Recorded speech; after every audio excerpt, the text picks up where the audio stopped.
terjadi antara si perusahaan dengan si pemilik proyek. Nah biasanya motifnya kalau yang kayak gini ini pasti ada unsur gratifikasinya ya. Artinya si pemilik proyek memprioritaskan si ini, ya kan pasti ada kickbacknya. Biasanya begitu. Iya. Makanya antara KPPU yang terkait dengan persekongkolan ini, apalagi dalam hal pengadaan barang dan jasa, biasanya persekongkolan yang sifatnya horizontal antar pelaku usaha difasilitasi oleh si pemilik proyek secara vertikal. Jadi ada dua hal di situ. Satu, dia melanggar undang-undang persaingan. Yang kedua, dia juga berpotensi melanggar anti corruption law. Jadi dia melanggar anti monopoli law, dia melanggar pun anti corruption law. Makanya dulu waktu saya di KPPU kita ada kerjasama tuh KPPU dengan KPK. Kenapa? Karena persekongkolan seperti ini biasanya ujungnya ke situ. Itu kental nuansa corruption. Makanya kita kerjasama. Jadi 4 ini Mas yang disebut dengan kartel. Price fixing. 1, 2, market allocation, jadi membagi-bagi wilayah pemasaran, ya kan? Dan mungkin saja terjadi di Jakarta ini, kan banyak nih penjual atau misalnya ada gangguan apa enggak ya, itu lihat saja di harga. Makanya nih konsumen ini penting banget dalam konteks ini. Kenapa? Karena yang merasakan naik turun harga itu kan konsumen. Ujungnya ini adalah pembeli. Makanya waktu saya di KPPU, kita tuh setiap hari tuh ambil baca berita, lihat, oh ini kok harganya naik, ini ada apa? Nah, nanti di situ kita pantau, ini harga naik ini apakah naik karena memang supply-nya berkurang, supply berkurang karena memang ya misalnya kalau di pertanian misalnya mungkin gagal panen. Nah, tapi kadang-kadang harga naik di sini kita telusuri, kok produksinya banyak, panennya juga oke, tapi kok pasokan di sini kurang. Rupanya di sini ada yang nahan, ya kan? Nggak jualan, nggak disuplai ke sini. Kok perusahaan yang lain juga sama, nahan juga. Kok bisa bersamaan nih nahan? Bisa jadi 2 atau 3 perusahaan ini sama-sama nahan karena bersekongkol, ya saling telepon. Nanti besok jualannya sekian saja ya, jumlahnya ya. Jadi pasokan di sini jadi kurang, harga di konsumen jadi melonjak. Makanya konsumen ini sangat penting. Nah, karena ini sama dengan ini Mas, dokter ya. Dokter itu untuk melihat seseorang itu sakit atau sehat, caranya gimana? Paling gampang, temperatur, suhu badan. Jadi kalau kita bawa anak kita, adik kita ke dokter, dok, ini adik saya sakit. Kenapa? Ya, apalah kedinginan atau kepanasan. Yang pertama dilakukan oleh dokter itu apa? Tensi dilihat suhu badan. Nah, kalau suhu badannya terlalu tinggi, ini sakit pasti. Ya kan? Kalau suhu badan terlalu rendah, kan sakit juga kan? Betul. Yang normal itu berapa? Suhu badan kan 35 ya? 36 itu normal kan? 40 lebih sakit. Di bawah 35 sakit juga. Harga juga gitu Mas. Pasar juga begitu. Makanya konsumen ini penting. Kalau harga terlalu tinggi di pasar, wah, ini ada masalah. Ini pasarnya sakit ini. Kalau harga terlalu rendah, juga bahaya kan. Ini sakit juga nih. Kan tadi kalau harga terlalu rendah, artinya ada perusahaan yang jual banting harga, jual rugi. Kok dia jual rugi itu apa ya? Rupanya predatori. Mau mematikan pesaing, mempredatori pesaing. Nah, sehingga memang ujung dari competition ini adalah di konsumen. Makanya ya kalau ada fenomena harga terlalu tinggi, udah lapor KPPU. Kalau ada fenomena harga terlalu rendah, udah lapor ke PPU. Sama ya, pokoknya juga. Sama dengan dokter tadi, Bu. Ya. Kalau temperatur terlalu panas, lebih 40, wah, pasien pasti sakit. Kasih obat penurun panas, ya obat demam. Kalau dia terlalu rendah, ini kan ada masalah, bisa jadi infeksi dan segala macam kan. Nah, udah kasih obatnya supaya temperatur menjadi normal lagi. Sama dengan ekonomi di pasar ini, kalau harganya terlalu rendah, berarti apa nih? Ya bisa jadi pasokannya yang berlebih, atau yang kedua ada yang sengaja jual rugi. Untuk apa dia jual rugi? Main predatory. Udah panggil perusahaannya. Kok harga kamu kan yang wajar ini 1.000, kok kamu jual cuma 500 rupiah? Ya, ini ada apa? Nah, nanti motifnya nggak kelihatan. Jadi biasanya yang predatory itu dia jual di harga sangat murah, pesaingnya kemudian pada mati. Nanti pada saat pesaingnya mati, dia langsung naikin harga. Gaspol aja. Yang normal 1.000 dia jual 2.000. Nah, ini merugikan konsumen. Jadi ini kewaspadaannya bukan karena kan konsumen mesti senang gitu. Wah, ini contoh terbaru mungkin ini mobil listrik nih. Benar. Iya kan? Dan kalau lihat di China ini di China, dan di China itu Xi Jinping bahkan turun tangan langsung. Jadi produsen mobil listrik China itu CEO perusahaan, dan itu disebutkan di berita itu misalnya Xpeng ya, sampai menyampaikan kepada perusahaan lain bahwa udahlah, kita tidak usah compete dengan cara seperti ini, dengan banting-banting harga, bahkan cenderung jual rugi, diskon besar-besaran kan. Kita tidak usah bersaing di sini, kita bersaingnya di mana? Bersaingnya di teknologi. Kita sama-sama bikin riset R&D untuk mengembangkan teknologi mobil listrik. Sehingga apa? Sehingga teknologi mobil listrik ini semakin advance, semakin maju. Ini akan menguntungkan industri mobil listrik China dan sekaligus menguntungkan konsumen di China. Kenapa? Karena dia bisa memperoleh mobil listrik dengan kualitas terbaik kan.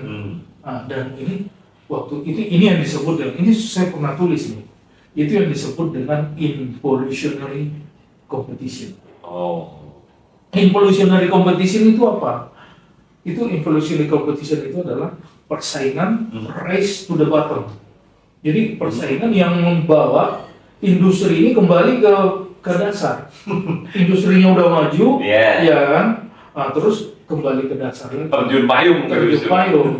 Dan di industri mobil listrik China itu ya seperti itu keadaannya dalam 4 tahun terakhir ya. Kenapa seperti itu? Karena satu, permintaan konsumen terhadap mobil listrik di China juga agak melemah, sehingga mendorong perusahaan-perusahaan ini melakukan perang harga, price war. Price war ini terjadi, nah ini membuat produsen mobil listrik kecil-kecil itu mati. Ini yang dilihat oleh Xi Jinping. Ini bahaya nih, kalau ini dibiarkan. Kenapa? Karena kalau ada yang melakukan diskon besar-besaran, harganya dipotong habis, bahkan cenderung jual rugi, ini akan merusak ekosistem mobil listrik di China. Makanya Xi Jinping turun tangan, karena dia ada pengalaman, Mas. Pengalaman di industri bangunan rumah, properti. Jadi ada satu perusahaan properti China itu yang sangat besar, melakukan praktek promosi besar-besaran, promosinya besar-besaran, dan ini mematikan pengembang-pengembang lain, perusahaan-perusahaan properti kecil-kecil, dan ini mendorong perekonomian China masuk ke dalam krisis properti. Sampai sekarang belum pulih benar tuh properti China akibat dari price war yang terjadi sebelumnya. Nah, Xi Jinping melihat, ini nggak boleh terjadi di electric vehicle. Ini nggak boleh terjadi di industri mobil listrik China. Makanya langsung diatur bahwa price war itu nggak bisa, gitu. Nah, ini yang dikhawatirkan nih, kalau di dalam negeri juga terjadi seperti itu. Nah, ini pemerintah harus turun tangan, sama seperti yang dilakukan oleh China untuk ya komoditi yang lain ya. Karena kalau kita misalnya produsen mobil listrik China, misalnya apa, Wuling, BYD, XPeng atau MG misalnya, plus Toyota sekarang juga ikut pabrikan Jepang ya. Pabrikan Jepang ya, ada Toyota, Nissan, Hatsu, Suzuki, Honda kan mau ikut perang harga, udah biarin aja perang harga kan. Yang diuntungkan konsumen lokal. Kan kita nggak punya produsen mobil listrik nasional. Iya. Kita nggak punya industri mobil sendiri. Mungkin ya. Apa yang mau dilindungi? Iya. Ya kan gitu. Justru adalah konsumen kita diuntungkan kan dengan perang harga seperti itu. Nah, tinggal yang harus dijaga, jangan sampai perang harga ini merugikan konsumen. Karena harga yang dibuat serendah mungkin, kualitas mobilnya juga tidak terjaga. Nah, ada potensi gitu ya. Kalau mobilnya rusak, ini dibenarin di mana nih? After sales service-nya gimana? Gimana nanti kalau ya ini ya? Iya, kalau rusak, betul. bengkelnya mana? Ini kan yang ini nih, yang harus dijaga, sehingga konsumen kita tidak dirugikan. Harga rendah itu menarik buat konsumen.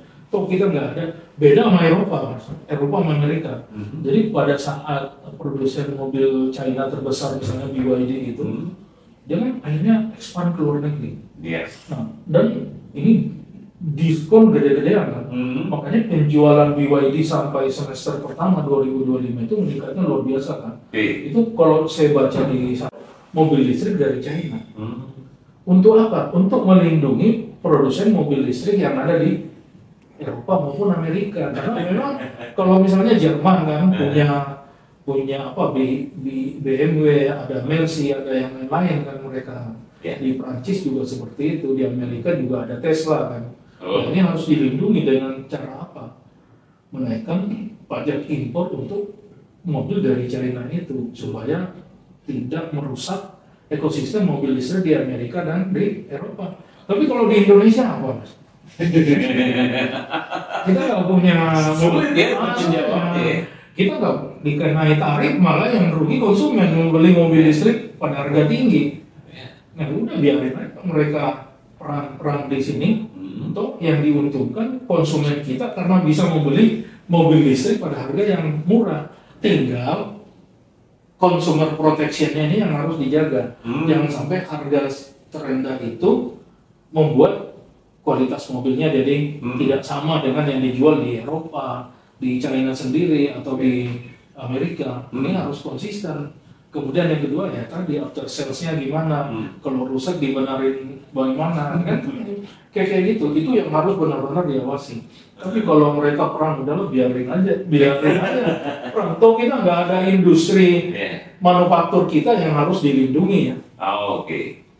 Nah ini terakhir Pak Syaril ini, kita tadi Pak Syaril udah cerita banyak sekali gitu ya tentang persaingan usaha dan bahayanya gitu ya di Indonesia khususnya. Nah, tadi Mas Arif udah sempat ngebahas kalau harga yang murah sekalipun itu ada kemungkinan bakal ya tadi ya merugikan konsumen. Nah, dan kalau kita ngomongin ini pasti kaitannya sama inovasi gitu ya.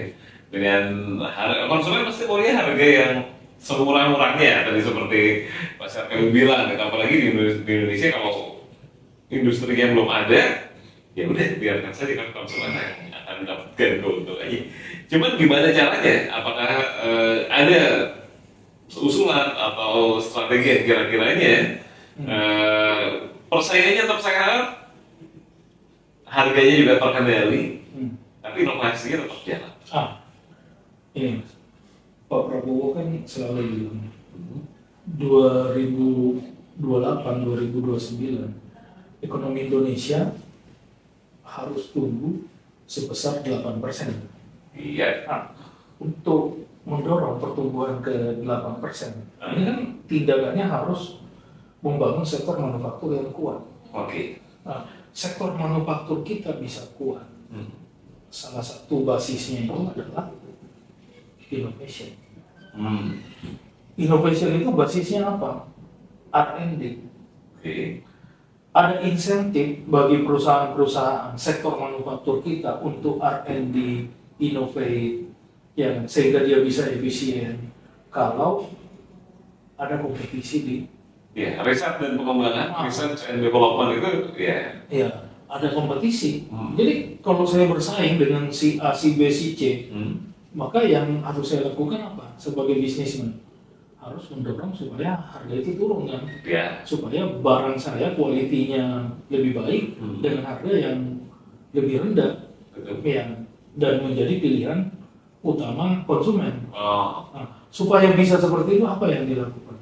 Yang dilakukan adalah harus ada inovasi baru, harus ada cara-cara baru dalam memproduksi barang yang lebih efisien, lebih murah, supaya bisa seperti ini R&D.